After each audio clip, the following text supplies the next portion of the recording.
Assalamualaikum warahmatullahi wabarakatuh. Perkenalkan, kami dari kelompok 7. Pada kesempatan kali ini kami akan membahas mengenai Organization of Ethical Decision Making. Kami yang beranggotakan Siti Halimatus Sa'diyanasa, Ocha Delani Sutra, dan saya sendiri Dea Rizky Amalia.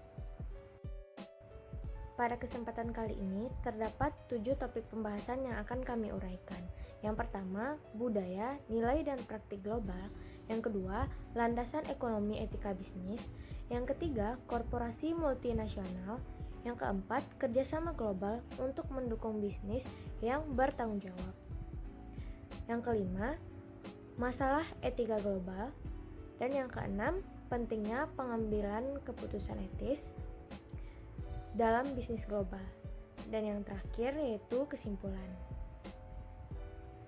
Kita masuk ke pembahasan yang pertama, yaitu budaya, nilai, dan praktik global.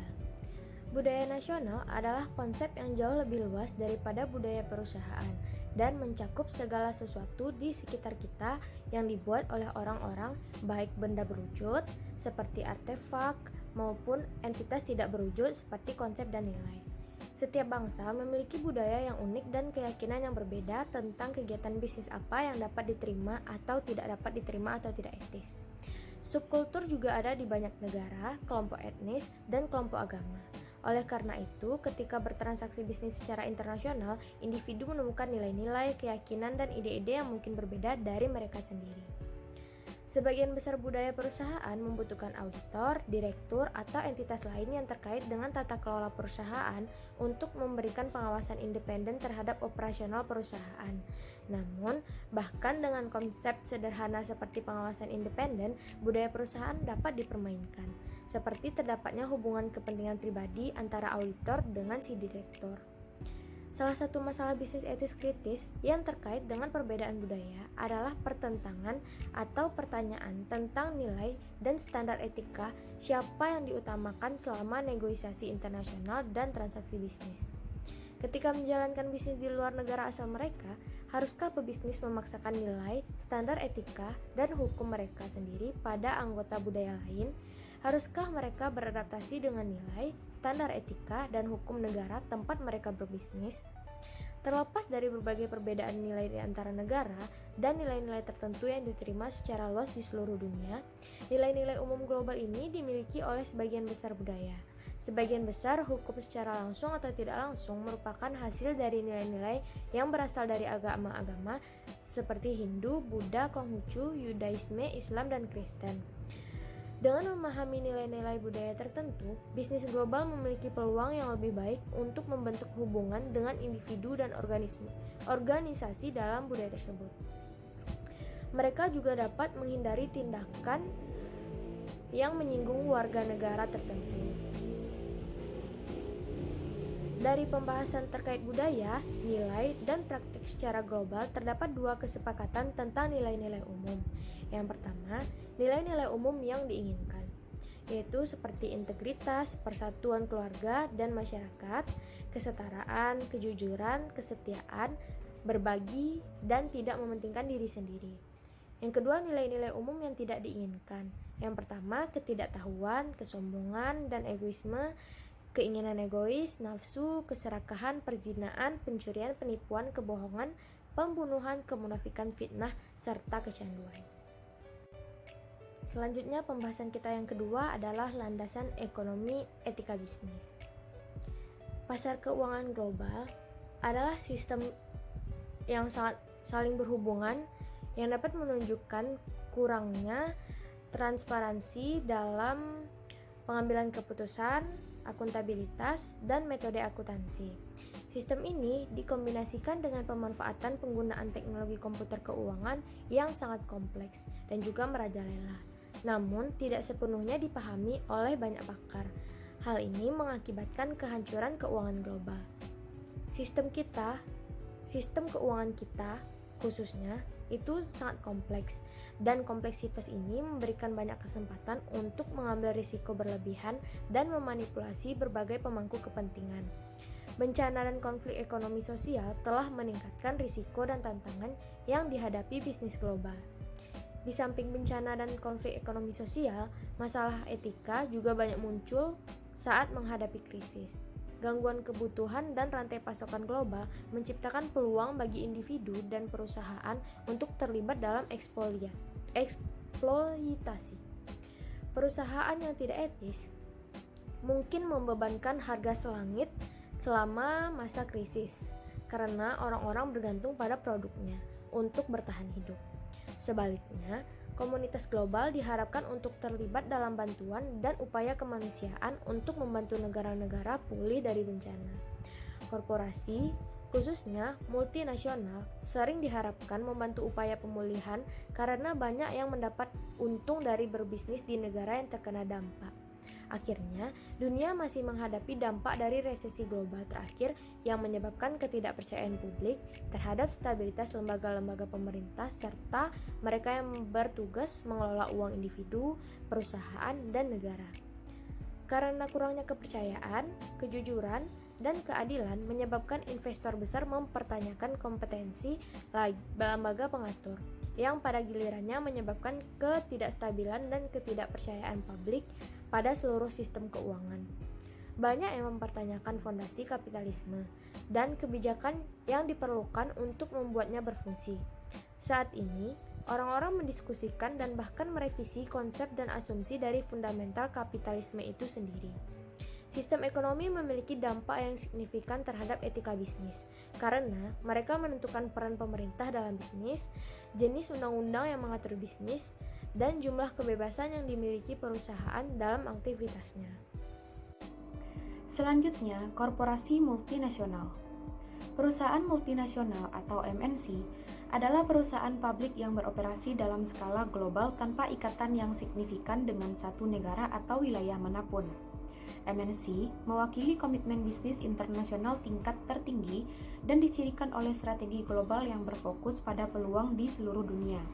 Tetapi, MNC menjadi subjek yang banyak diperdebatkan etis, dan dampaknya terhadap negara-negara tempat mereka berbisnis kontroversial. Pekerja di Amerika dan Eropa berpendapat tidak adil bagi MNC untuk mentransfer pekerjaan ke luar negeri, di mana tingkat upah lebih rendah. Lalu kritikus lain menuduh bahwa perusahaan multinasional menggunakan perangkat yang hemat tenaga kerja, yang meningkatkan pengangguran di negara-negara tempat mereka memproduksi. MNC ini telah dituduh meningkatkan kesenjangan antara negara kaya dan miskin dan salah dalam mengalokasikan sumber daya. Kritikus percaya bahwa ukuran dan kekuatan MNC menciptakan masalah etika yang melibatkan eksploitasi sumber daya alam dan manusia. Kritikus juga menuduh MNC mengeksploitasi pasar tenaga kerja negara tuan rumah. Seperti yang disebut sebelumnya, MNC telah dituduh membayar upah yang tidak memadai. Langkah-langkah telah diambil untuk mengurangi praktik semacam itu. Misalnya, pemerintah tuan rumah memungut pajak impor yang meningkatkan harga yang dibebankan MNC untuk produk mereka dan mengurangi keuntungan mereka. Impor pajak dimaksudkan untuk mendukung industri lokal sebagai sumber pasokan untuk MNC yang beroperasi di negara tuan rumah. Jika pajak menaikkan biaya MNC, itu mungkin menyebabkan MNC membebankan lebih tinggi harga dan menerima keuntungan yang lebih rendah. Tetapi efek seperti itu bukanlah tujuan mendasar dari hukum. Pemerintah tuan rumah juga telah mengenakan pajak ekspor pada perusahaan multinasional untuk memaksa mereka membagi lebih banyak keuntungan mereka. Kegiatan MNC juga mengangkat isu persaingan tidak sehat. Karena sifatnya yang beragam, MNC dapat meminjam uang dari pasar modal lokal dalam volume yang jauh lebih tinggi daripada perusahaan lokal yang lebih kecil. MNC juga telah dituduh gagal untuk melaksanakan bagian dari biaya pembangunan sosial. Mereka sering menerapkan teknologi canggih dengan produktivitas tinggi yang tidak dapat dibeli atau diterapkan oleh perusahaan lokal karena mereka kekurangan pekerja yang memenuhi syarat. Dengan demikian, MNC menjadi lebih produktif dan mampu membayar upah yang lebih tinggi kepada pekerja. Karena teknologi mereka, bagaimanapun mereka membutuhkan lebih sedikit karyawan daripada yang akan dipekerjakan oleh perusahaan lokal untuk menghasilkan produk yang sama.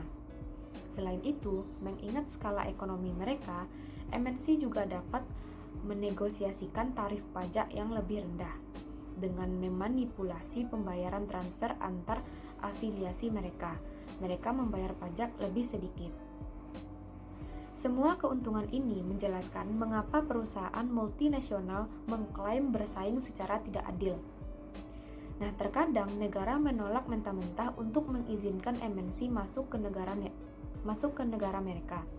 Misalnya, perusahaan alat berat dari negara industri berpendapat bahwa peralatan mereka akan memungkinkan untuk menyelesaikan proyek infrastruktur lebih cepat, yang dapat membantu meningkatkan ekonomi negara-negara yang kurang berkembang.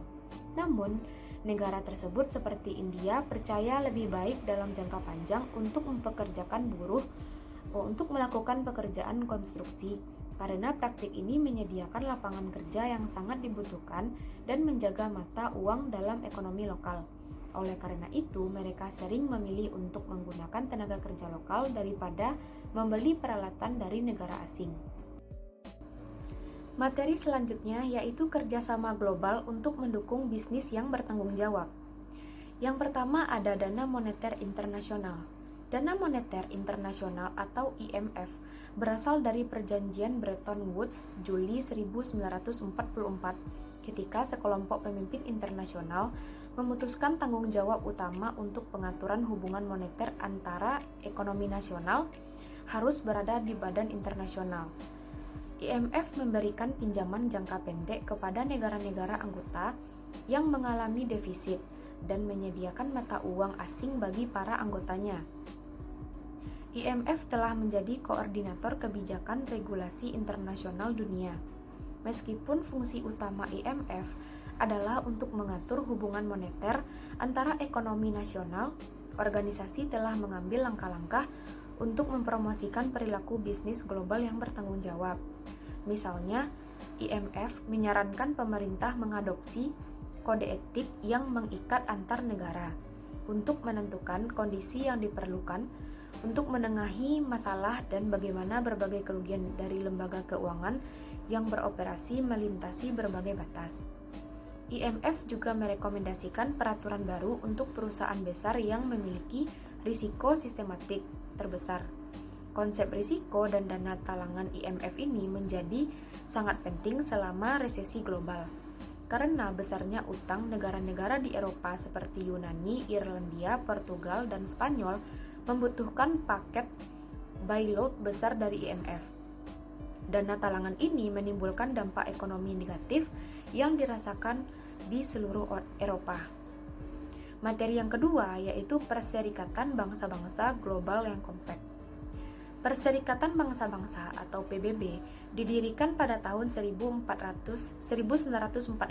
oleh 51 negara yang tujuannya adalah untuk mempromosikan perdamaian di seluruh dunia, membangun hubungan yang menguntungkan antar negara, dan mendukung terciptanya standar dan hak asasi manusia yang lebih baik dalam skala global. Perhatian utama lainnya bagi PBB adalah pengembangan bisnis, yang menyadari bahwa bisnis adalah penggerak utama dalam globalisasi. PBB memandang bisnis sebagai cara untuk meningkatkan prospek ekonomi negara, menciptakan kesetaraan dengan praktik perburuhan yang adil, memerangi korupsi, dan mempromosikan kelestarian lingkungan. Sebaliknya, bisnis tidak etis yang mengglobal untuk mengambil keuntungan dari faktor yang menguntungkan seperti tenaga kerja murah bisa memiliki efek yang sebaliknya. Yang ketiga ada Organisasi Perdagangan Dunia. Organisasi Perdagangan Dunia atau WTO didirikan pada tahun 1995 di Uruguay dengan negosiasi perjanjian umum tentang tarif dan perdagangan. Saat ini WTO memiliki 159 negara anggota dan pengamat. Atas nama keanggotaannya, WTO mengelola perjanjian perdagangannya sendiri, memfasilitasi negosiasi perdagangan, menyelesaikan perselisihan perdagangan, dan memantau kebijakan perdagangan negara-negara anggota. WTO membahas masalah ekonomi dan sosial yang melibatkan pertanian, tekstil dan pakaian, perbankan, telekomunikasi, pemerintah, pembelian standar industri, peraturan sanitasi, makanan, layanan, dan intelektual properti. Ini juga memberikan aturan dasar yang mengikat secara hukum untuk perdagangan internasional dan kebijakan perdagangan. Organisasi berusaha untuk mengurangi hambatan perdagangan antar di dalam negara dan menyelesaikan sengketa perdagangan. Misalnya, WTO sering mengatur situasi yang melibatkan tuduhan dumping. Dumping adalah praktik yang membebankan harga tinggi untuk produk di pasar domestik, sambil menjual produk yang sama di pasar luar negeri dengan harga yang rendah. Selanjutnya kita masuk ke poin 5, yaitu tentang global ethic issue atau masalah etika global. Pada bagian ini berfokus pada isu-isu yang memiliki dampak dramatis pada bisnis global, termasuk risiko etika global, penyuapan, aktivitas anti monopoli, keamanan internet dan privasi, hak-hak dasar seperti hak asasi manusia, perawatan kesehatan, tenaga kerja, dan kompensasi, serta masalah konsumerisme. Masalah penyuapan dan anti monopoli adalah salah satu bidang perhatian yang paling ditargetkan bagi pemerintah di seluruh dunia. Sedangkan hak asasi manusia dan tenaga kerja adalah beberapa yang lebih sering disalahgunakan dalam lingkungan bisnis global. Pertama kita akan membahas yaitu tentang risiko etika global. Meskipun globalisasi memiliki banyak manfaat, namun bukan tidak memiliki risiko. Risiko menimbulkan masalah etika bagi perusahaan global untuk dikelola. Banyak risiko ini mengharuskan menjalankan bisnis ini secara global untuk membuat keputusan bisnis yang etis. Beberapa risiko tersebut dijelaskan di bawah ini. Yang pertama yaitu pasar negara berkembang menawarkan banyak peluang bagi investor. Artinya bukannya tanpa adanya risiko yang signifikan, ketidakstabilan politik, ketidakseimbangan ketidakpuasan sosial dan ekonomi yang goyah merupakan risiko besar bagi investasi asing. Yang kedua, kepemimpinan Cina telah mendorong lebih banyak nasionalisme yang dapat mengancam hubungan dengan negara lain, terutama yaitu dengan negara Amerika Serikat dan negara-negara di Asia Tenggara. Ketegangan antara Cina dan Jepang tampaknya meningkat. Serangan ke Jepang di beberapa kota Cina menunjukkan konflik yang meningkat. Selain itu, pertumbuhan pengaruh dengan adanya internet dan proliferasi informasi yang tersedia untuk warga negara berpotensi menyebabkan lebih banyak tindakan keras atau upaya penyensoran. Yang ketiga yaitu ada prospek ekonomi banyak di negara zona euro terus melemah, sementara kebijakan untuk reformasi keuangan telah direkomendasikan. Oposisi kemungkinan akan menjadi lebih sengit. Nah, risiko yang kedua yaitu ada penyuapan. Suap merupakan topik yang sulit karena penerimaannya bervariasi dari satu negara ke negara lain. Sementara penyuapan antar bisnis termasuk ilegal di negara-negara seperti yaitu di Amerika Serikat. Bukan hal yang aneh bagi para manajer di negara-negara Brazil, Rusia, India, dan Cina untuk menawarkan bantuan guna untuk mencapai tujuan bisnis. Karena bantuan ini bernilai minimal dan tidak dianggap sebagai penyuapan di negara-negara 4 tadi, bridge. Penggunaannya umumnya dianggap etis dalam budaya ini. Saat ini, sebagian besar negara-negara maju mengakui bahwa penyuapan bukanlah cara yang bertanggung jawab atau adil dalam menjalankan bisnis, karena berpotensi merusak konsumen dan persaingan. Namun, perusahaan harus menentukan apa yang dimaksud dengan suap. Di Jepang, memberikan hadiah kecil sebelum berbisnis dianggap itu sopan. Apakah hadiah seperti itu suap atau hanya tindakan terima kasih? Tanpa pedoman yang jelas, topik suap tetap cukup ambigu sebenarnya untuk terjadinya pelanggaran. Sehingga Amerika Serikat maupun Inggris mengeluarkan peraturan yang mendefinisikan penyuapan dan menetapkan presiden hukum untuk bisnis yang menghadapi kasus penyuapan ini. Yang pertama yaitu kita lihat dari Undang-Undang Praktik Korupsi Asing FCPA, di mana korupsi asing yang dikeluarkan oleh Amerika Serikat, di mana melarang perusahaan Amerika melakukan pembayaran kepada pejabat asing untuk tujuan memperoleh atau untuk mempertahankan bisnis. Meskipun terkadang penyuapan dilakukan dengan kepatuhan penuh dari manajemen puncak. Perusahaan besar dengan banyak cabang, operasi global, dan banyak karyawan lebih sulit mendeteksi pelanggaran tersebut. FCPA telah dimodifikasi baru-baru ini dan sekarang menyediakan panduan yaitu tentang praktik terbaik untuk perusahaan yang ada di Amerika Serikat. Yang kedua kita lihat Undang-Undang Suap Inggris, di mana Undang-Undang Penyuapan Inggris kemungkinan menyebabkan perusahaan yang melakukan bisnis di Inggris mengubah laporan penyesuaian mereka secara dramatis. Meskipun undang-undang tersebut tumpang tindih dengan undang-undang praktik korupsi asing Amerika Serikat, diperlukan langkah-langkah yang lebih lanjut untuk mengekang penyuapan ini. Berdasarkan undang-undang, penduduk dan bisnis di Inggris serta perusahaan asing yang beroperasi di Inggris dapat dimintai pertanggungjawaban atas penyuapan. Dimanapun pelanggaran dilakukan atau siapa di dalam perusahaan yang melakukan tindakan tersebut, ketentuan yang mencakup penyuapan seperti itu menimbulkan kekhawatiran bagi bisnis yang beroperasi di Inggris. Yang ketiga yaitu tentang aktivitas anti monopoli, di mana persaingan yang sehat dipandang baik di banyak negara dengan keyakinan bahwa persaingan menghasilkan produk terbaik dengan harga yang terbaik juga. Namun konsep dasar kapitalisme ini sudah mulai berubah. Selama abad ke-19 dan awal abad ke-20, perusahaan di Amerika Serikat mulai menggunakan apa yang saat ini dianggap sebagai praktik inti persaingan, sehingga dia menciptakan hambatan masuk yang tinggi bagi pesaing dalam upaya mendominasi pasar. Praktik ini menyebabkan harga yang lebih tinggi dan pilihan yang lebih sedikit bagi konsumen. Pada tahun 1890, Amerika Serikat mengesahkan Sherman Antitrust Act untuk mencegah perilaku anti persaingan semacam itu. Negara-negara lain memiliki undang-undang yang serupa. Masalah persaingan menjadi lebih rumit ketika perusahaan melakukan bisnis di negara-negara dengan undang-undang yang berbeda. Misalnya UA, dia memiliki undang-undang anti monopoli yang lebih ketat daripada Amerika Serikat, sehingga mempersulit beberapa perusahaan MNC untuk bersaing di Eropa.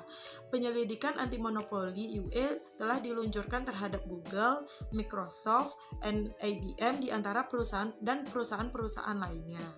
Nah, yang keempat yaitu keamanan dan privasi internet. Keamanan internet belum menjadi bagian penting dari etika bisnis.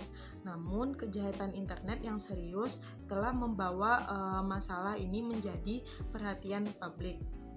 Kejahatan ini seperti hackers komputer menjadi sangat bermasalah di Amerika Serikat dan China. Namun, satu laporan menunjukkan bahwa kelompok hackers di China yang mencuri rahasia dagang Amerika Serikat terkait dengan angkatan bersenjata China. Namun China dengan keras menyangkal klaim ini karena ancaman ekonomi dan keamanan nasional. Amerika Serikat mempertimbangkan dengan menerapkan sanksi perdagangan terhadap China. Sementara beberapa kita lihat dari pelanggaran privasi internet, seperti dia melakukan pembobolan akun pengguna dan mencuri informasi keuangan yang merupakan itu perbuatan yang tidak etis. Banyak situasi lain yang menghadirkan masalah etika yang lebih menantang. Misalnya, jaringan periklanan seluler menghadapi masalah privasi karena cara mereka menampilkan iklan kepada pengguna aplikasi seluler. Dilema etika lain mengenai privasi adalah penggunaan informasi pribadi oleh perusahaan seperti Facebook, situs jejaring sosial yang populer di seluruh dunia. Telah dikritik karena kebijakan privasi yang longgar dan membuat informasi anggota dari pengguna internet itu terlalu publik. Privasi telah menjadi perhatian sehingga pemerintah mulai mempertimbangkan undang-undang baru untuk mengatur pengumpulan informasi di internet. Pemerintah Amerika Serikat sedang memperdebatkan apakah akan mengatur internet untuk membatasi jenis situs informasi yang dilacak, di mana skenario ini menunjukkan jenis masalah etika yang dihadapi perusahaan saat menjalankan bisnis secara global. Selanjutnya kita lihat ke hak asasi manusia. Hak asasi manusia didefinisikan sebagai martabat yang melekat dengan hak yang sama dan tidak dapat dicabut dan dasar kebebasan, keadilan, dan perdamaian di dunia. Konsep hak asasi manusia bukanlah hal baru dalam bisnis. Didirikan beberapa dekade tahun yang lalu, tetapi hanya sedikit perusahaan yang mempertimbangkannya hingga saat ini. Implementasinya di dunia bisnis memiliki konsekuensi etika yang serius. Di sisi lain, penelitian pada perusahaan FTSE 100 menunjukkan bahwa banyak perusahaan besar memiliki kebijakan hak asasi manusia yang tercantum dalam dokumen mereka, termasuk non-diskriminasi dan hak untuk bergabung dengan serikat pekerja. Hak-hak lain dalam deklarasi hak asasi manusia seperti deklarasi manusia PBB seperti hak atas privasi, hak untuk bekerja, dan upah yang sama disebutkan jauh lebih sedikit. Selanjutnya poin tentang kesehatan. Masalah etika lain yang semakin penting yaitu tentang perawatan kesehatan. Secara global, 1 miliar orang kekurangan akses ke sistem perawatan kesehatan dan sekitar 11 juta anak di bawah usia 5 tahun meninggal karena kekurangan gizi dan penyakit yang dapat dicegah setiap tahun. Akibatnya kekhawatiran global tentang prioritas perusahaan farmasi meningkat. Dilema etika ini melibatkan keuntungan versus keuntungan terhadap perawatan kesehatan. Mereka yang percaya perusahaan farmasi secara inheren tidak etis menyarankan pencarian keuntungan mengarahkan perusahaan-perusahaan ini untuk meneliti obat-obatan yang ditunjuk untuk pasar yang mampu membeli kemewahan seperti obat untuk kebotakan atau impotensi daripada berfokus pada obat untuk penyakit yang mematikan yang meluas seperti malaria, HIV, dan AIDS. Masalah mendasar yang membawa beberapa bisnis ke dalam masalah etika dan hukum di seluruh dunia adalah pertanyaan apakah perawatan kesehatan adalah hak atau hak istimewa. Banyak orang di Amerika Serikat melihat perawatan kesehatan sebagai hak istimewa, bukan hanya sebagai hak. Oleh karena itu, merupakan tanggung jawab individu untuk memenuhi kebutuhan mereka sendiri. Orang-orang di negara lain seperti Jerman menganggapnya sebagai hak, di mana karyawan di Jerman itu telah dijamin aksesnya ke perawatan kesehatan yang komprehensif dan berkualitas tinggi sejak tahun 1883. Banyak negara percaya bahwa perawatan kesehatan penting karena meningkatkan produktivitas. Oleh karena itu, pemerintah harus menyediakannya karena biaya perawatan kesehatan terus meningkat. Beban untuk menyediakannya jatuh kepada perusahaan, negara tersebut, karyawan, atau kepada ketiganya langsung gitu. Masalah global lain yang dihadapi bisnis yaitu tenaga kerja. Salah satu contoh masalah perburuhan global yang melibatkan ketidakstaraan upah gender. Di Uni Eropa, wanita diperkirakan berpenghasilan rata-rata 16% lebih rendah daripada rekan pria mereka per jam. Terlepas dari perbedaan ini, upah yang setara diakui sebagai hak dasar oleh Deklarasi Hak Asasi Manusia PBB dan ketidaksetaraan upah gender adalah ilegal di banyak negara. Bisnis, terutama multinasional, harus mempertimbangkan masalah ini dengan hati-hati. Kegagalan untuk melakukannya dapat menyebabkan tuntutan hukum atau kerusakan reputasi pada perusahaan di negara tersebut. Nah, selanjutnya yaitu masalah etika kompensasi. Resesi global terakhir memicu percikan yang mendorong karyawan di seluruh dunia untuk mempertanyakan kompensasi mereka yang relatif terhadap orang lain. Karyawan, terutama yang berada di tempat tanpa perlindungan karyawan yang kuat, mulai mempertanyakan mengapa eksekutif tingkat tinggi mendapatkan begitu banyak manfaat, sementara pendapatan mereka tetap sama atau turun. Pertanyaan-pertanyaan ini menyoroti ada dua masalah upah yang memiliki efek mendalam pada bisnis. Yang pertama yaitu tentang upah hidup. Upah dikatakan layak mengacu pada upah minimum yang dibutuhkan pekerja untuk memenuhi kebutuhan dasar. Masalah upah layak merupakan topik kontroversial bagi MNC karena Undang-Undang Negara Industri mendikte majikan harus membayar upah minimum. Beberapa MNC memilih untuk mengalihdayakan tenaga kerja mereka ke negara-negara lain di mana tidak adanya upah minimum, meskipun tidak etis dalam dirinya sendiri. Praktik ini menjadi dilema etika yang signifikan ketika publik menganggap organisasi tersebut membayar upah yang tidak adil bagi pekerja asing. Masalah yang dihadapi perusahaan multinasional adalah menemukan solusi yang menyeimbangkan kepentingan perusahaan secara keseluruhan dengan kepentingan karyawan dan pemangku kepentingan lainnya yang berkepentingan pada perusahaan. Namun, konsep upah layak merupakan tantangan yang harus diakui oleh perusahaan jika mereka berharap untuk berhasil melakukan bisnis di lingkungan global. Yang kedua yaitu kompensasi eksekutif. Masalah gaji eksekutif muncul ke permukaan selama resesi global terakhir. Di Amerika Serikat, pemerintah merasa perlu untuk menyelamatkan perusahaan yang akan bangkrut. Namun ketika perusahaan yang menerima uang membayar pajak seperti di American International Group dan Merrill Lynch, kemudian dia membayar jutaan eksekutif mereka sebagai kompensasi, sehingga karyawan menjadi marah. Jenis insiden ini menyebabkan tuntunan global untuk keselarasan yang lebih baik antara kinerja manajerial dan kompensasi. Nah, masalah etika yang terakhir yaitu konsumerisme. Konsumerisme adalah keyakinan bahwa kepentingan konsumen bukan kepentingan produsen harus mendikte struktur ekonomi masyarakat. Ini mengacu pada teori bahwa konsumsi barang pada tingkat yang terus meningkat secara ekonomi diinginkan dan menyamakan kebahagiaan pribadi dengan pembelian dan konsumsi harta benda.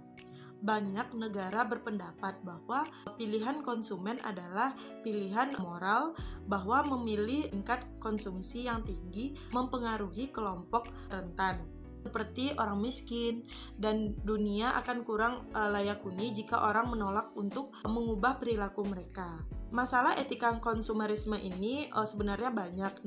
Seperti pada negara-negara berkembang yang besar adalah pusat-pusat pembuatan keuntungan di masa depan. Sebagian besar dalam bisnis memahami bahwa demi kepentingan terbaik perusahaan, kebutuhan dan keinginan konsumen tidak pernah sepenuhnya atau permanen terpenuhi, sehingga konsumen dapat mengulangi proses konsumsi dan membeli lebih banyak produk. Konflik moral antar negara, terutama antara Amerika Serikat dengan negara yang berkembang, akan meningkat dengan tantangan etika yang sesuai untuk bisnis. Pembahasan kita yang keenam, yaitu pentingnya pengambilan keputusan etis dalam bisnis global. Pengambilan keputusan yang etis sangat penting jika perusahaan ingin beroperasi dengan sukses dalam konteks bisnis global. Tanpa pemahaman yang jelas tentang kompleksitas etika global, perusahaan akan menghadapi berbagai jerat hukum dan politik yang dapat mengakibatkan bencana. Keamanan internet, misalnya, bisa menjadi masalah etika di dalam negeri seperti halnya di perusahaan yang beroperasi secara internasional. Dengan demikian, bisnis harus memasukkan masalah etika global dan domestik ke dalam strategi manajemen risiko mereka. Bagi perusahaan yang ingin berekspansi secara global, banyaknya masalah etika yang perlu dipertimbangkan. Banyak perusahaan memilih untuk mengadopsi kode etik bisnis global untuk memberikan pedoman bagi operasi internasional mereka. Untuk tujuan ini, beberapa perusahaan menciptakan kerangka kerja etika dan tanggung jawab sosial yang dapat diadopsi oleh bisnis dalam merumuskan kode etik global mereka sendiri. Perusahaan internasional untuk standarisasi telah mengembangkan ISO 26000 dan ISO 14000 di antara pedoman lainnya untuk mengatasi masalah seperti etika, keberlanjutan, dan tanggung jawab sosial. Bagi perusahaan multinasional, manajemen risiko dan etika global merupakan bagian integral dari stabilitas operasi mereka di luar negeri, sehingga mereka telah membentuk pejabat atau komite khusus untuk mengawasi masalah kepatuhan global.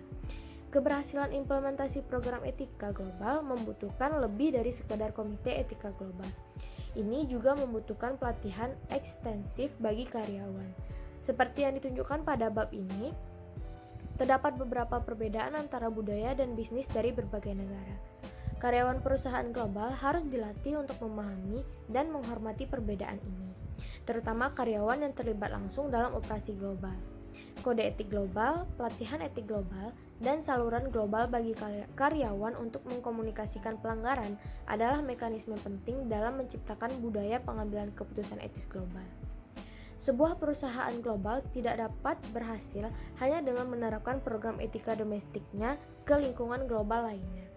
Meskipun masalah etika seperti kejujuran dan integritas umum terjadi di berbagai atau sebagian negara.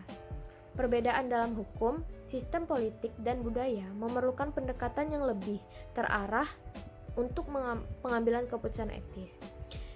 Etika global bukanlah konsep satu ukuran untuk semua.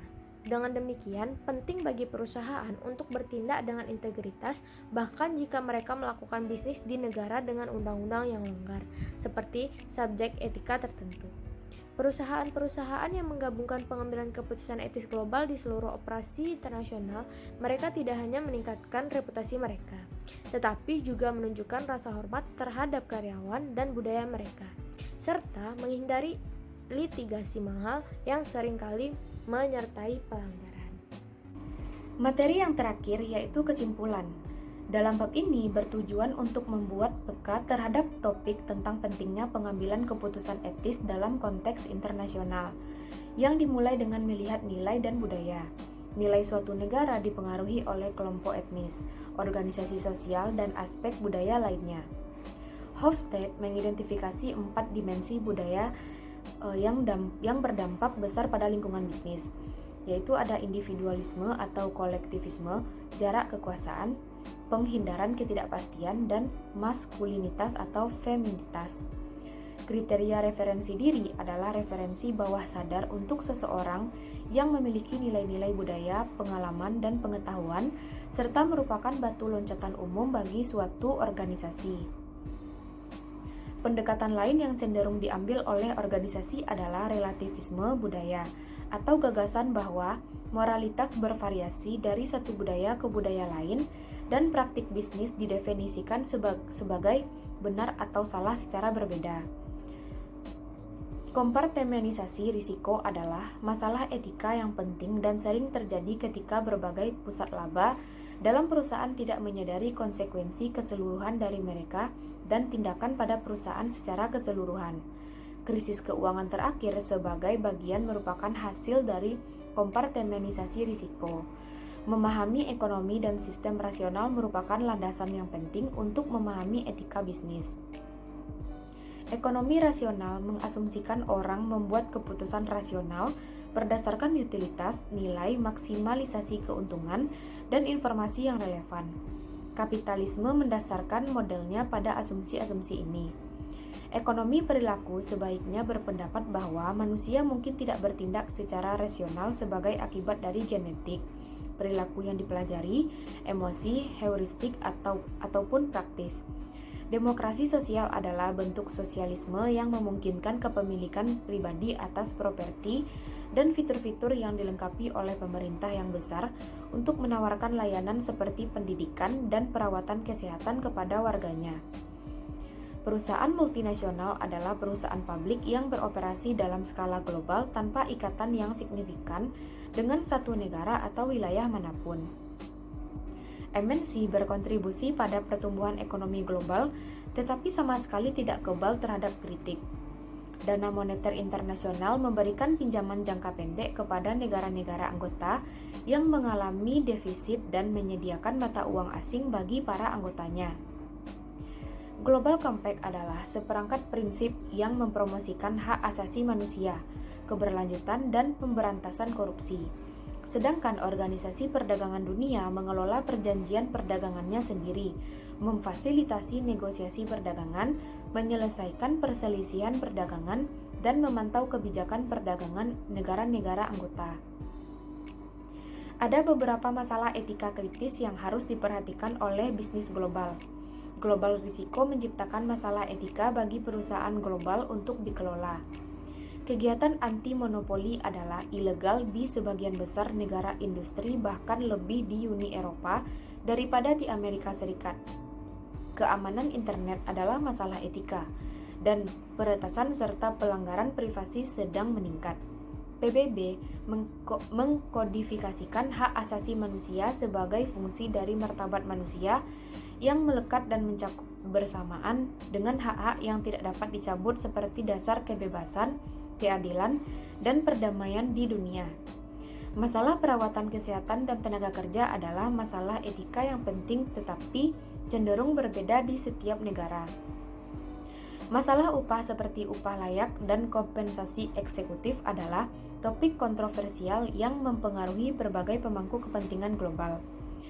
Konsumerisme adalah keyakinan bahwa kepentingan konsumen harus mendikte struktur ekonomi masyarakat, bukan kepentingan produsen.